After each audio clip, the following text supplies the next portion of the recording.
날 하나님 앞에 예배하러 나오신 우리 모든 성도님들을 주님의 이름으로 환영하고 축복합니다. 이제 얼마 안 있으면 설인데요. 우리 옆에 분들하고 한번 인사 나누시면 좋겠습니다. 새해 주 안에서 강건하시고 복되시길 원합니다. 한번 인사하시겠습니다.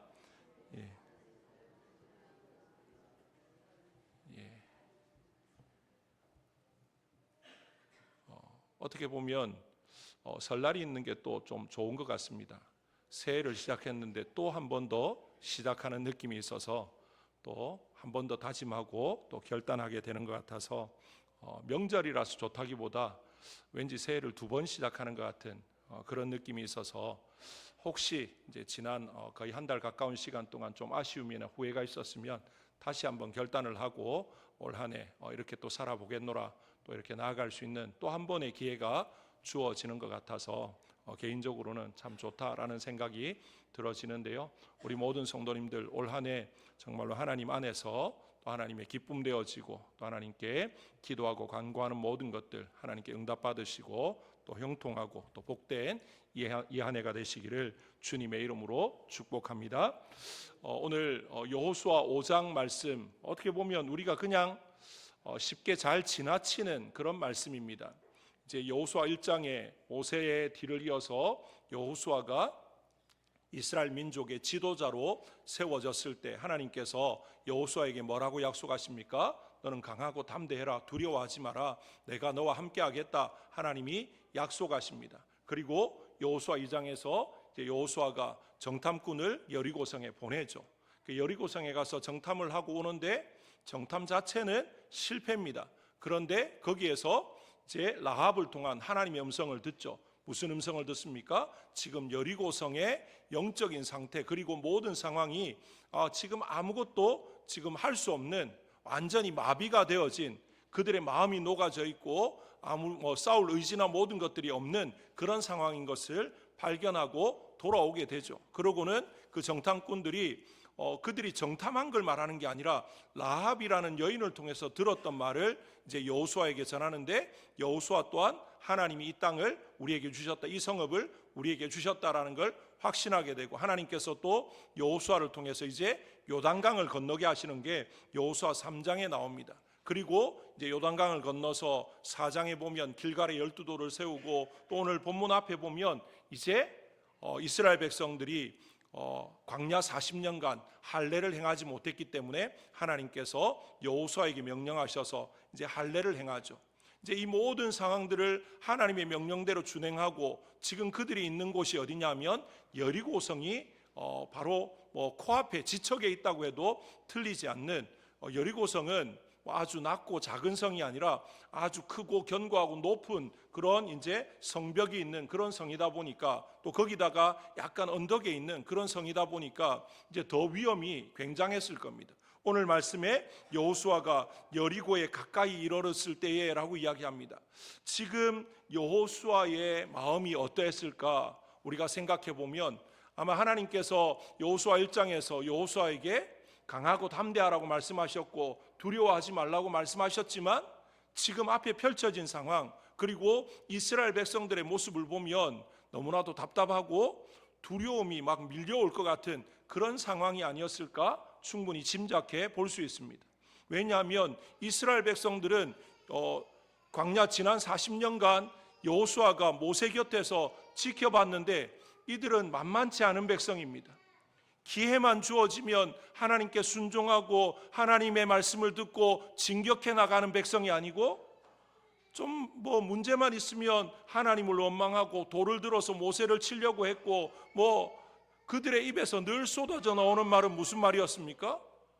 애굽에 매장지가 없어서 우리를 여기까지 데리고 나왔느냐, 그러면서 원망하고 불평했던 백성이 이스라엘 백성입니다. 그 백성들이 모세가 죽었는데 이제 모세도 없는데 여호수아가 이 백성들을 인도해 간다? 참 쉽지 않습니다. 그런데 앞에 놓여 있는 이 여리고성을 바라보니까 어떻습니까? 그냥 보기만 해도 그냥 막 주눅이 들 만큼 굉장한 성읍이었다라는 것이죠.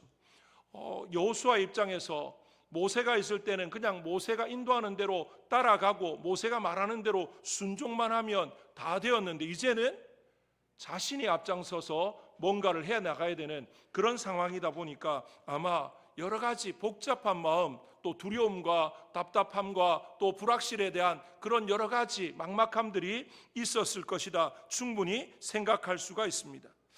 그런 상황 가운데서 여호수아가 여리고성으로 한 걸음 한 걸음 나아갈 때 아마 여호수아는 주님이 하나님께서 그에게 하셨던 그 말씀도 다 잊혀진 채로 그냥 두려움 가운데 한 발 한 발 내딛고 있었을 것입니다.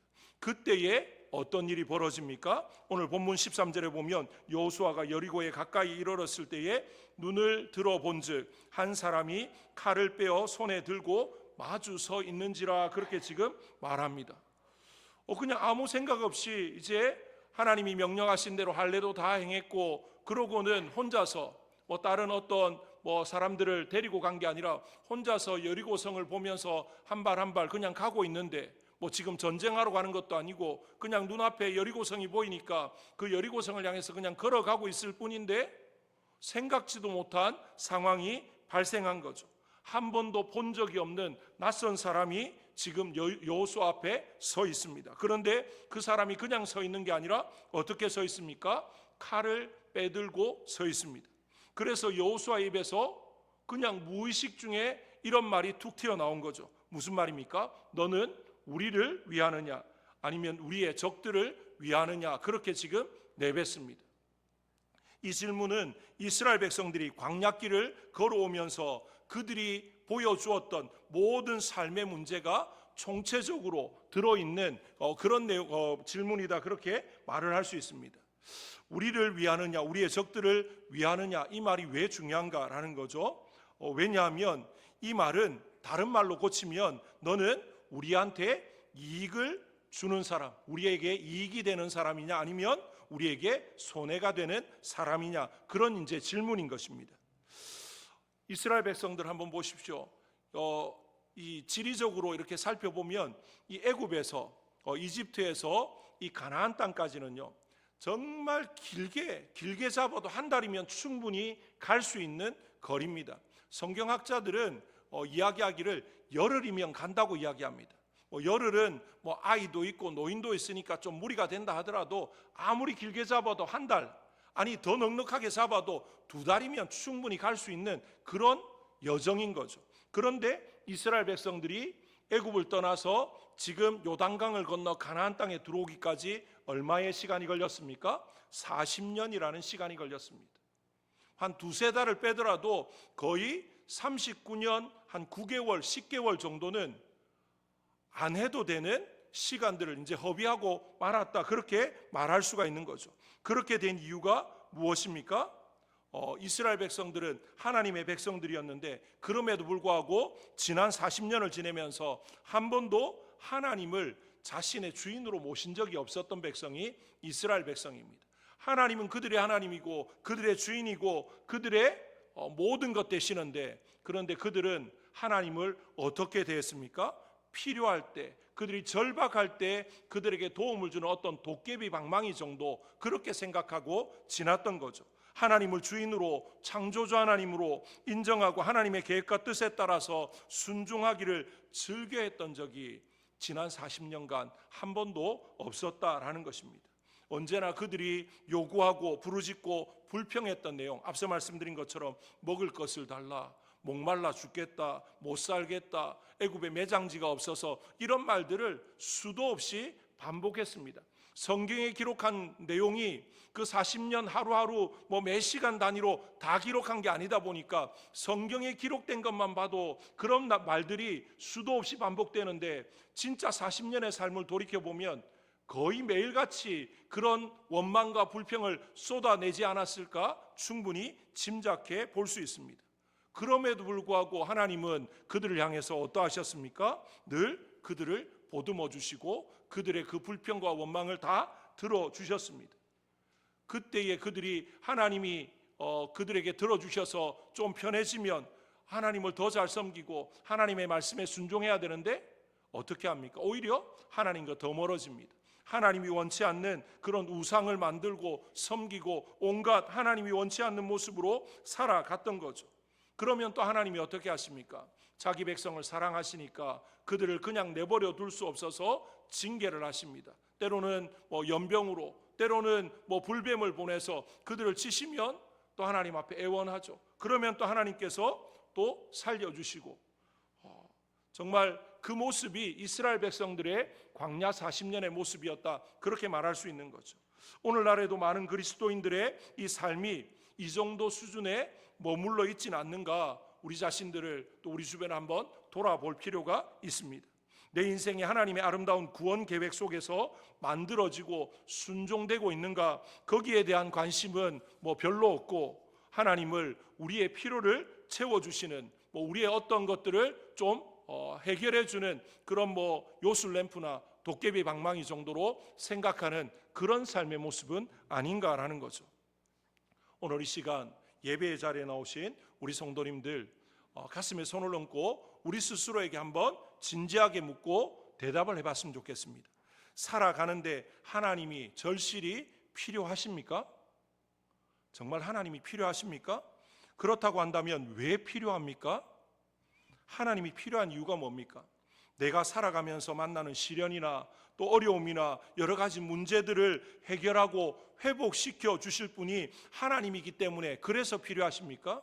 단순히 나의 어떤 문제를 해결하는, 오늘 여호수아의 입장에서 말했던 그 말이 여호수아만의 생각이 아니라 이스라엘 백성들의 생각인데, 하나님이 나에게 이익이 되니까, 도움이 되니까 필요하고, 그렇지 않으면 그냥 상관없는 그런 삶은 아닌가라는 것입니다. 지금 여호수아가 군대 대장을 향해서 던졌던 그 질문이 바로 이런 모든 내용을 포함하고 있는 거죠. 그 정도 수준이었다라는 것입니다. 하나님의 구원 계획, 하나님이 우리를 왜 택하셨는지, 하나님의 은혜 가운데 우리가 어떻게 여기까지 올 수 있었는지, 하나님이 우리를 얼마나 사랑하시고 또 변함없는 사랑으로 인도하셨는지, 이건 온데간데 없고, 지금 당장 당신이 우리에게 유익이 되느냐 아니면 손해가 되느냐, 다시 말하면 하나님이 내 필요를 채워주고 내 문제를 해결해주고, 그러니까 하나님은 나에게 좋은 하나님, 그렇지 않으면 원망과 불평의 대상, 그 정도 수준으로 있지는 않는가, 우리 자신들을 돌아보아야 될 것입니다. 우리 주님도 요한계시록 3장 20절에서 라오디게아 교회를 향해서, 또 성도들을 향해서 이렇게 말씀하신 적이 있습니다. 볼지어다 내가 문 밖에 서서 두드리노니 누구든지 내 음성을 듣고 문을 열면 내가 그에게로 들어가 그와 더불어 먹고 그는 나와 더불어 먹으리라. 이 말씀은요, 전도를 위한 말씀이 아니지 않습니까? 이 말씀의 대상이 누굽니까? 이미 하나님의 자녀된 성도들을 향한, 라오디게아 교회 성도들을 향한 말씀입니다. 그렇다면 이 말씀의 의미가 무엇이겠습니까? 왜 예수님께서 지금 문 밖에 서 계십니까?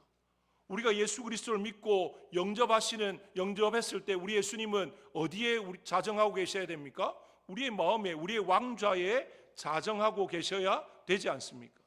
그런데 왜 그 주님이 우리의 마음의 보좌에 계시지 않고 그 마음 밖에, 문 밖에 서 계시는가라는 거죠. 그 이유가 무엇입니까?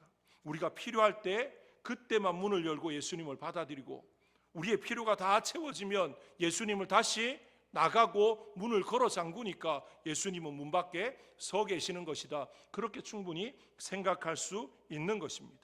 그렇기 때문에 그런 삶의 모습이라면, 그런 우리의 모습이라면, 우리의 모습이나 지금 여호수아의 모습이나 이 광야 40년을 유리방황했던 이스라엘 백성들의 모습이 크게 다르지 않다라는 것이죠.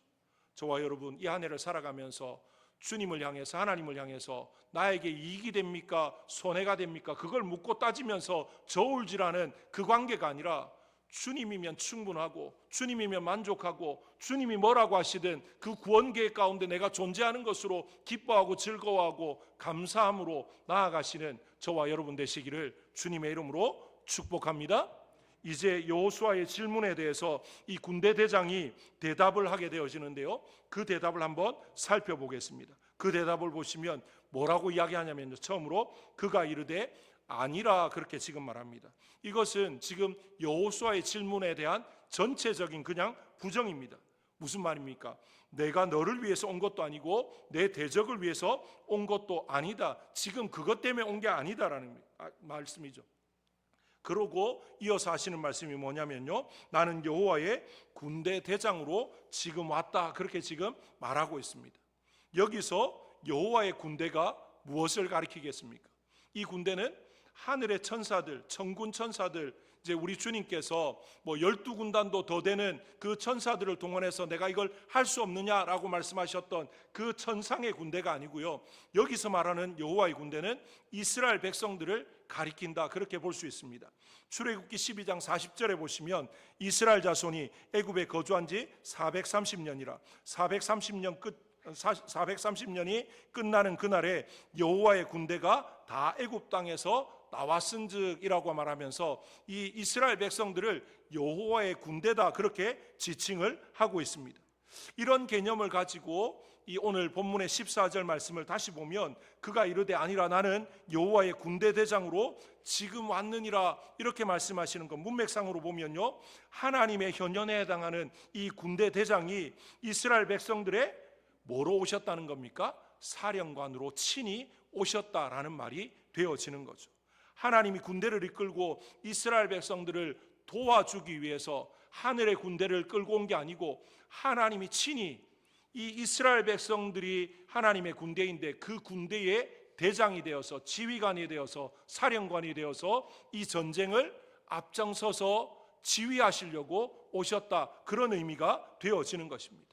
그래서 14절을 정리하면 여호와의 군대는 이스라엘 백성들을 가리키는 것이고요, 그 군대의 사령관을 하나님이 직접 하시겠다고, 지금 하나님께서 친히 지휘하시겠다고 말씀하셨는데, 여호수아는 이전까지 지금 여리고성을 향해서 한 걸음 한 걸음 나아가는 그때까지만 해도 이제 이 모든 것들을 제대로 깨닫지 못했습니다.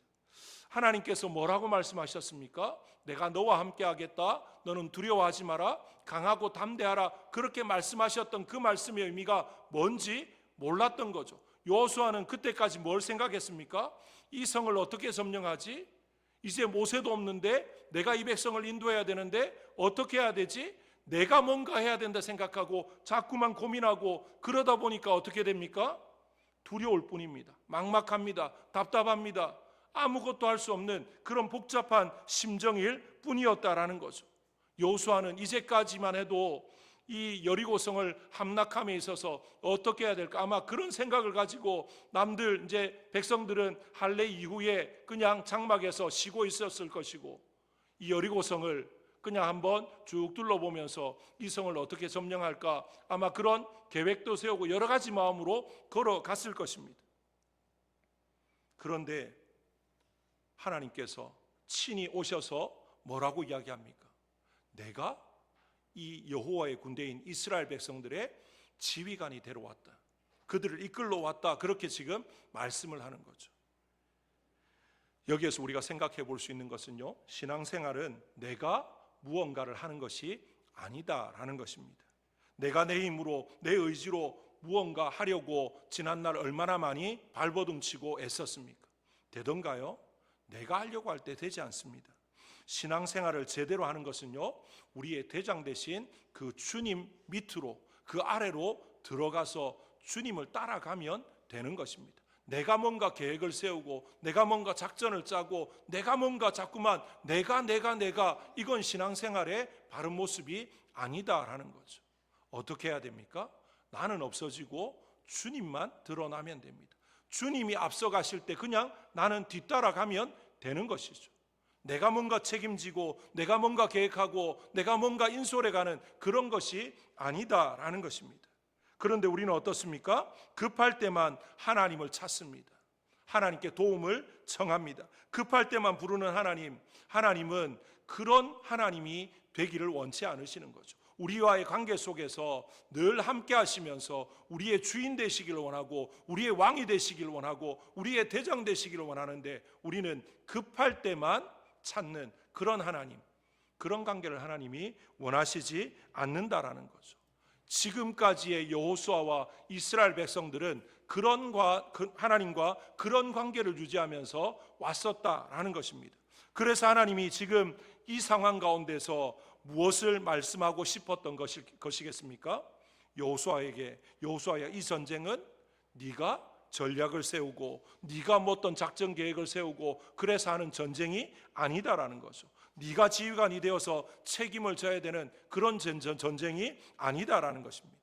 이 전쟁은 내가 지휘관이 되어서 내가 책임지고 내가 모든 것들을 하는 그런 전쟁이니까 너는 나만 믿고 따라오라는 것입니다. 그러자 이어지는 말씀에서 여호수아가 어떻게 했다고 오늘 말씀이 기록하고 있습니까? 여호수아가 얼굴을 땅에 대고 엎드려서 절하고 그에게 이르되 내 주의 종에게 무슨 말씀을 하려 하시나이까 그렇게 묻고 있습니다. 지금 여호수아의 행동과 말을 분석해 보면요, 이제까지는 자신이 총책임자다, 이 백성들의 지도자다, 사령관이다 그렇게 생각을 하고 전쟁에 대한 고민과 여러 가지 복잡한 마음들이 있었고 그래서 머리가 깨어질 그럴 지경이었는데 갑자기 하나님이 나타나셔서 뭐라고 말합니까? 이 전쟁은 내가 하는 전쟁이다 그렇게 말씀을 하고 있으니까 여호수아가 그때 깨달은 거죠. 하나님이 말씀하셨던 너는 두려워하지 마라, 강하고 담대해라, 내가 너와 함께 하겠다 그렇게 하셨던 말씀이 무슨 말인지 깨달으셨던 겁니다. 그래서 하나님 앞에 무릎 꿇고 주의 종에게 무슨 말씀을 하시려고 합니까? 그렇게 지금 말을 하고 있는 거죠. 하나님은 지금도 우리에게 뭐라고 말씀하십니까? 내가 대장이라. 하나님이 대장이고 너는 나를 따라오면 된다. 하나님이 계속 그렇게 말씀하시는데 우리는 그 하나님의 음성은 듣지 않고 자꾸만 뭐라고 생각합니까? 내 인생 내가 어떻게 살아가야 될까? 이 새해에 내가 뭘 어떻게 하고 이 하루를 내가 어떻게 하고 이 한 달을 내가 어떻게 하고 이 문제는 내가 어떻게 하고 그러고 있지는 않는가? 우리 자신을 돌아보았으면 좋겠습니다. 하나님의 음성을 듣고 오늘 여호수아에게 또 이스라엘 백성들에게 내가 여호와의 군대 대장으로 지금 왔다라고 하셨던 그 음성을 우리도 듣기를 원합니다. 하나님의 그 음성을 듣고 그 대장 대신 그 하나님 우리 주님 앞에 무릎 꿇고 주의 종에게 무슨 말씀을 하시려 합니까? 라고 그렇게 여호수아처럼 반응하는 저와 여러분 되시기를 주님의 이름으로 축복합니다. 그때 하나님께서 여호수아에게 뭐라고 말씀하십니까? 오늘 말씀해 보시면요, 15절 말씀 우리 한 목소리로 같이 한번 읽어보겠습니다. 15절입니다. 시작. 여호와의 군대 대장이 여호수아에게 이르되 내 발에서 신을 벗으라. 내가 선 곳은 거룩하니라 하니 여호수아가 그대로 행하니라. 아멘. 여기서 왜 갑자기 하나님이 여호수아에게 발에서 신을 벗으라 그렇게 말씀을 하고 있습니까? 이것은 이스라엘 백성들의 어떤 이제 하나님의 말씀 율법과 그들의 관습 이런 것들을 통해서 살펴볼 때 이 신발을 벗는 행위는요, 자기의 권리, 자기의 모든 것들을 포기한다는 의미가 이 속에 담겨져 있습니다. 우리가 잘 아는 룻기에 보시면 이제 룻이라는 이방 여인이 나오미와 함께 이제 베들레헴으로 돌아오지 않습니까? 그때에 이 나오미의 친족 가운데 이제 기업 물을 자가 있는데 보아스는 기업 물을 순위로 따지면 1순위가 아니고 2순위였습니다. 그런데 보아스의 마음이 자기가 기업을 물으고 싶은데 1순위인 사람이 내가 물으겠다 그러면 보아스는 자격이 없는 거죠. 그래서 1순위에 있는 사람을 기다렸다가 성문에서 장로들과 백성들과 함께 기다렸다가 묻습니다. 네가 기업 물으겠냐라고 했을 때 이 사람이 나는 안 하겠다라고 하면서 뭐 어떤 행위를 하냐면요, 그 발에서 신을 벗습니다. 이 말은 뭐냐면 이 모든 책임과 권리에 대해서 나는 이제 손 놓겠다, 나는 아무것도 없다, 그런 의미로 신을 벗어버리는 거죠. 다시 말하면 지금 하나님께서 여호수아에게 내 발에서 신을 벗으라, 이 말은 무슨 의미입니까? 이 전쟁에서 이 가나안 땅을 점령하는 모든 일에서 너의 책임은, 너의 모든 권한은 없다라는 걸 인정하라는 것입니다. 누가 하신다는 겁니까? 하나님이 하신다라는 것입니다.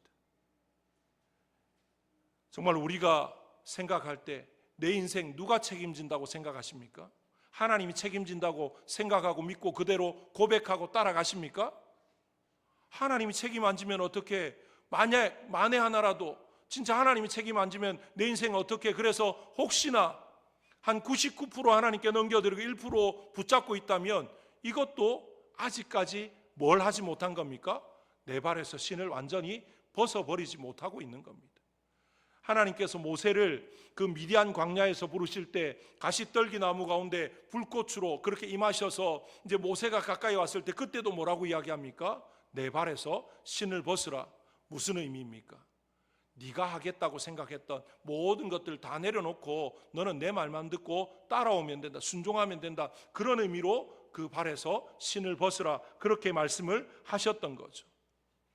그렇기 때문에 여기에서 신을 벗으라는 이 말씀의 의미를 우리가 정리해 보면 내 책임과 권리를 내려놓고 내가 짐을 지고 가는 그런 삶이 아닌 것을 분명히 깨달으라는 겁니다. 인정하라는 것입니다. 여호수아 1장 3절에 보시면 내가 모세에게 말한 바와 같이 너희 발바닥으로 밟는 곳은 모두 내가 너희에게 주었노니라고 하나님께서 말씀하셨습니다. 이 발바닥으로 밟기 위해서는 뭘 해야 됩니까? 발에서 신을 벗어야 됩니다. 가나안 땅 발바닥으로 밟아야 되는, 이제 하나님의 명령에 순종함으로 얻어지는 그런 땅이다, 축복의 땅이다라는 것을 말씀을 하시는 거죠. 그렇기 때문에 이 모든 것들 앞에 이제 요단강을 건너서 본격적인 정복 전쟁을 앞두고 하나님께서 아주 중요한 말씀을 하시는 거죠. 무슨 말씀입니까? 이 모든 정복 전쟁의 진두지휘는 누가 한다는 겁니까? 하나님이 친히 하신다라는 것을 말씀하고 있는 것입니다. 그 앞에 우리는 뭐 하면 됩니까? 철저히 우리의 권리, 우리의 모든 것들을 하나님 앞에 내려놓으면 된다라는 것입니다. 그런데 우리의 권리, 이 모든 것들을 완전히 포기하는 삶은 어떤 삶입니까? 여기에는요, 내가 할 수 없다라고 하는 그 말 자체도 우리의 권리를 아직까지 붙들고 있는 것이다 생각할 수 있습니다. 무슨 말입니까? 내가 하려고 했는데 안 됐으니까 내가 못합니다라고 고백한다라는 거죠. 이 생각에도 아직까지 내가라는 것이 남아있다라는 것입니다. 여호수아의 싸움도 이것에 대한 그런 싸움이었다라고 말할 수 있는 겁니다. 우리의 싸움도 마찬가지입니다. 내가 뭔가 해야 하는 것처럼 생각하고 때로는 못하겠습니다, 내 힘으로 안 됩니다, 그렇게 고백하는 것마저도 아직까지 완벽하게 내려놓지 못한 것이다, 그렇게 말할 수가 있는 것이죠. 주님께서 오늘 여호수아에게 내 발에서 신을 벗으라 라고 말씀하셨던 것, 그 의미를 분명히 깨닫기를 원합니다. 우리에게 뭔가를 기대하시는 것이 아닙니다.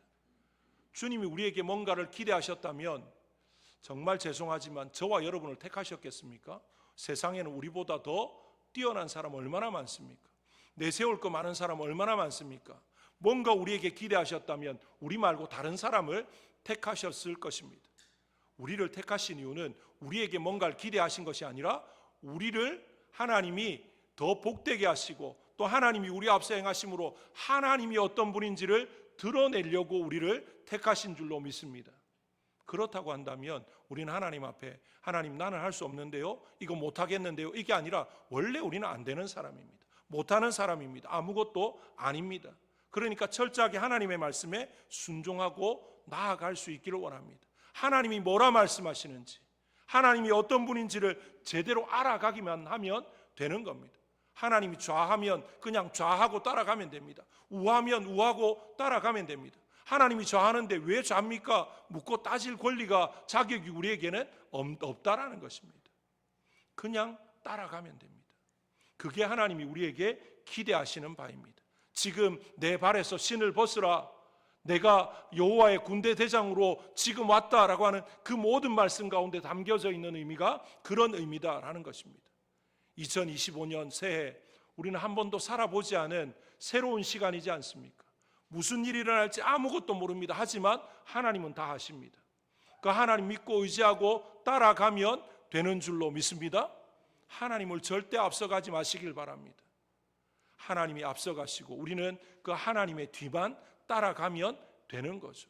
그 말이 내가 여호와의 군대 대장으로 지금 왔다는 말이고, 그리고 내가 선 곳은 거룩한 곳이니까 내 발에서 신을 벗으라 말씀하시는 그런 의미가 된다라는 것입니다.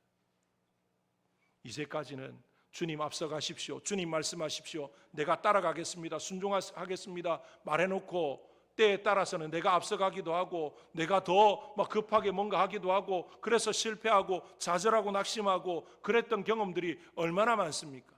그런데 올 한 해는 그러지 않기를 원합니다. 주님이 앞서가시고 철저히 우리는 그 주님 뒤따라가면서 그 말씀을 붙쫓아가는 그런 삶으로, 그래서 주님이 모든 것들을 책임지시고 주님이 우리 앞서 싸우시고 행하시고 승리하시고, 그래서 우리는 그 주님의 승리에 동참해서 함께 기뻐하고 즐거워하고 찬송하는 그런 아름답고 복된 이 안의 삶이, 또 우리의 남은 모든 삶이 되어지시기를 주님의 이름으로 축복합니다.